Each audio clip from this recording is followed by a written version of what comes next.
You are without doubt the worst pirate I've ever heard of. But you have heard of me.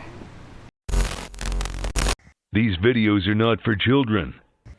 If you're a children, then piss off. I've been expecting you for hours. Oh my god! My name is Captain Jack Sparrow. Hello. Hey there, it's me, your least favorite YouTuber, Infuso.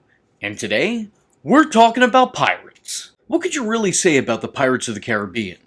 It's by far the greatest series of movies ever based on a Walt Disney World ride. Not that it exactly has stellar competition. Sorry, Eddie, that Haunted Mansion movie just wasn't cutting it. Not for me, and not for anybody else. Regardless, Pirates of the Caribbean was a juggernaut that spun off not one, not two, not three, but 4 sequels in the wake of its first success. It's a movie series that has consistently made money, even if it's just made less of it over time. People very quickly fell in love with these movies due to the way that they effortlessly juggled life-threatening adventure and comedic campiness. It was always raising the stakes and adding some new bizarre supernatural element to its ever-expanding universe. Whether it be searching for the Fountain of Youth, or fighting the Kraken, getting sucked into Davy Jones' locker, or gaining access to Poseidon's trident, fighting off ghostly pirates inflicted by a years-long curse, or fighting off ghostly pirates inflicted by a years-long curse. Again! So where did it all go wrong? When did this franchise die? Well...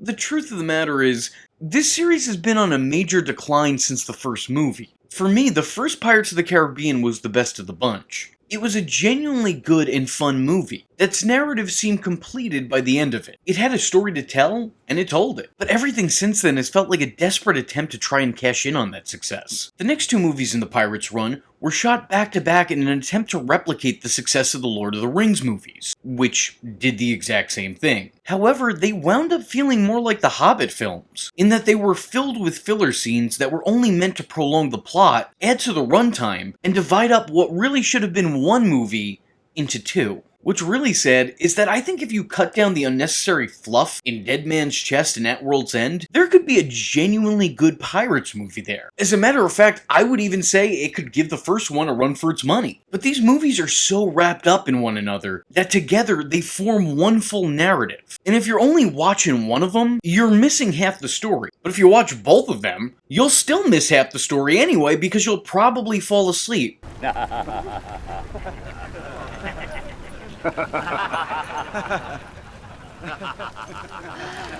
It's a real lose-lose scenario. Dead Man's Chest is actually a solid entry, but it just doesn't feel complete without the follow-up At World's End. But At World's End feels less like a sequel and more like a padded-out continuation of Dead Man's Chest. I don't think you could really justify cutting these into 2 movies. It didn't need to be done, and I think the overall product suffers because it was done. The next Pirates movie, On Stranger Tides, does try to take things in a different direction. It's a standalone Jack adventure that doesn't act as another follow-up to the franchise, but instead it's its own separate story that takes place sometime after the previous movies. It's fine enough in concept, but in execution it almost feels like a movie sequel made specifically for the Disney Channel. As a matter of fact, it feels less like a sequel and more like a one-off spin-off. This is the National Lampoon's Christmas Vacation 2 Eddie's Island Adventure of the lineup. It's associated with those other movies, but it shouldn't really be acknowledged as being a part of those main movies. Finally, you have the final entry, Dead Men Tell No Tales, which was a last-ditch effort to try and bring life back into the already dead series. The word soft reboot got thrown around a lot for this, and it's very easy to see why, because they are pulling out all of the soulless reboot stops. I mean, really, let's go down the list. An attempt at passing the mantle from the previous cast with paper-thin and obvious replacements of that cast? Check. Having the new characters that are taking the mantle be fresh-faced actors whose characters bear a relation to those who came before them? Check. Bringing back the original cast and diminishing roles in an effort to put over the new names but still play to the nostalgia of the older fanbase? Check. The end result isn't terribly awful, but it is terribly obvious. And it also terribly obviously falls short of the mark. Unfortunately, this movie didn't reinvigorate the franchise. it made its fanbase reconsider their love for it. Outside of Jack, their inclusion was almost cameo-esque. Barbossa is killed off prematurely, only sticking around long enough to play a part in the plot and then pass the torch to the next in his bloodline. Will Turner appears in all of 3 scenes, 1 at the beginning and 2 at the end. And Elizabeth Swann appears in the last scene of the movie and a post-credit scene where she literally has no lines of dialogue. Why did she even agree to this? If you were to look into how these movies are widely received, they are literally ranked best to worst in the order that they came out.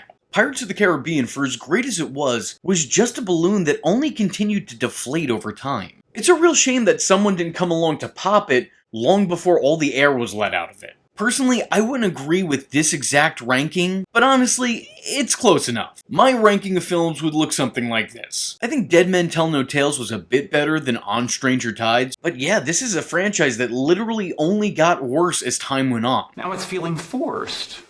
Like all the Pirates of the Caribbean sequels. I do want to say that there are aspects of every one of these movies that I love. Genuinely, there's not an entry without excellent elements. Even in the worst Pirates movie, there are still parts of them that I find absolutely fascinating. Like having Keith Richards make an appearance as Jack's father, after Johnny Depp had based a portion of his performance off of the Rolling Stones guitarist. Or having Beatles frontman Paul McCartney show up later as Jack's Uncle Jack. And having Jack worshipped as a god by a cannibalistic civilization, and then fall victim to them when they ultimately realize his ploy? Or how about that ongoing incredible 3-way sword fight between the first movie's main protagonists? The scenes with the dog always make me laugh. Jack going mad inside Davy Jones' locker is some of the most creative and visually interesting moments the whole series has to offer. There's a lot I love about these movies, but I just don't think that they necessarily always form an intricate and concise narrative. There are plot points that really work in the follow-up films, but it's their overall plots that I find pretty lacking. It feels like the first film they had an idea for what it was they wanted to do, and I would even extend that to the second film. But anything past that just really feels like they were throwing whatever they could at the Pirates wall hoping for something to stick. I will say, I think that they had really creative ideas in the first 2 films. But everything past that, it just felt like their only creative idea was Jack Sparrow equals $. It's a shame because this quintet was off to a great start, but it very quickly fell into its own shadow. It peaked almost immediately, and when you start uphill, there's really only one place to go. These sequels tried their best to recapture the magic of the first 2 films, but they fell short of that mark time and time again. So hearing that they're now trying to do so once again, but this time without the series' most valuable player, Johnny Depp, just feels like a mistake to me. Because the truth of the matter is, the only reason people kept coming back was because of Jack Sparrow. People loved that character, and were willing to give their hard-earned money to see him, no matter how lacking the product had become over time. This is what I like to call Family Guy syndrome. I mean, I'm sure you could also refer to it as Simpsons syndrome, but then again, anything that Family Guy does, the Simpsons have probably done it before. Including going stale. These movies worked so well because of the talent that was attached to them. The characters of Will Turner, Captain Barbossa, Elizabeth Swann, Calypso, Davy Jones, all of these characters played integral roles not only in the plots to these movies, but in the success that these movies saw. But more than any other character in these stories, the reason people loved Pirates of the Caribbean... Who's that? Captain Jack Sparrow. Captain Jack Sparrow, Jim. ...was because of Captain Jack Sparrow. He is without a doubt these movies' most popular character. So much so that he managed to take over the whole series. When most people think about these movies, the first thing they think of is Captain Jack Sparrow. He's the face of the franchise, the movie's mascot. In case you've forgotten, like the makers of said movies did, Jack Sparrow wasn't the main character. It was Orlando Bloom's Will Turner. But it seemed like in every additional installment, he got pushed further and further into the background, as Johnny Depp got pushed further and further into the spotlight. As a matter of fact, the last 2 entries actually brought him into the lead role. On Stranger Tides and Dead Man Tell No Tales are Sparrow exclusive outings. All the merchandise have his character front and center. Just think, the property started off as a theme park ride. The Disneyland and Disney World attractions led to the creation of these movies. But it was the success of these movies, and most notably the audience's love for Jack Sparrow, that actually led to the alteration of these rides. To not only just include Jack's presence, but to have his inclusion be the new premise of the ride. How was that Pirates of the Caribbean? I don't know, but it was a great movie, wasn't it? Johnny Depp, what a revelation.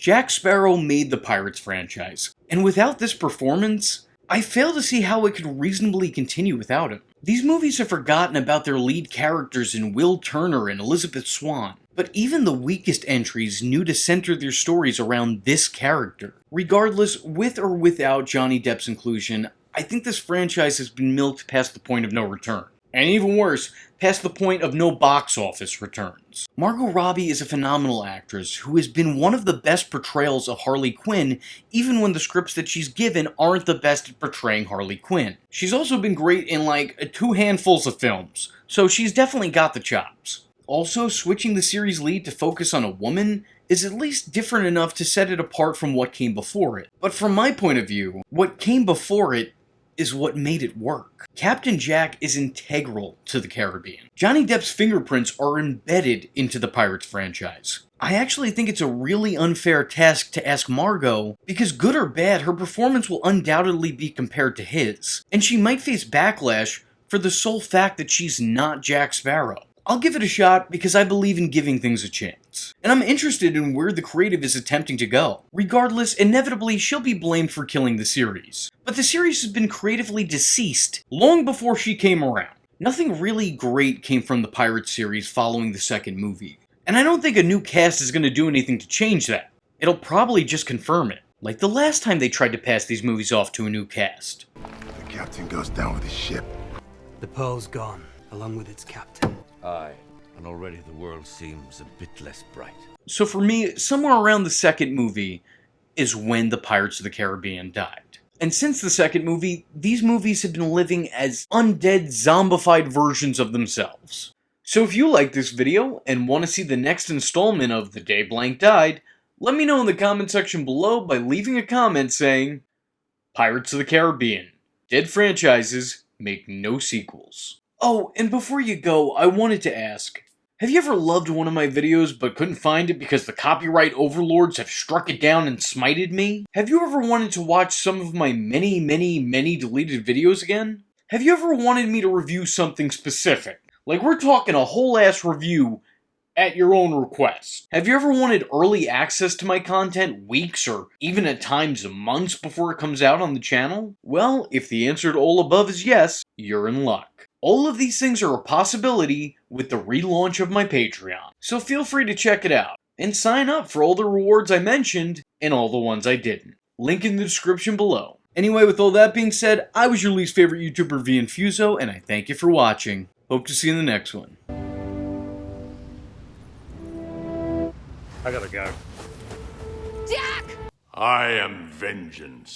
I am the night, and that was Infuso. Just remember, if you're not tuning in, then you're missing out.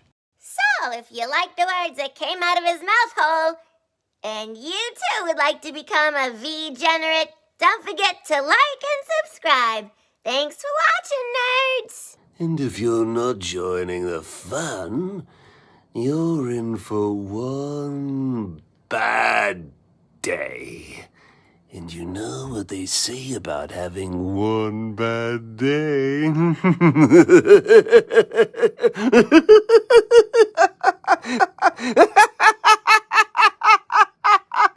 Catch him next time. Same bad time. Same bad channel. To Jack Sparrow. Never another lot, Captain Jack. He was a gentleman of fortune, he was. He was a good man.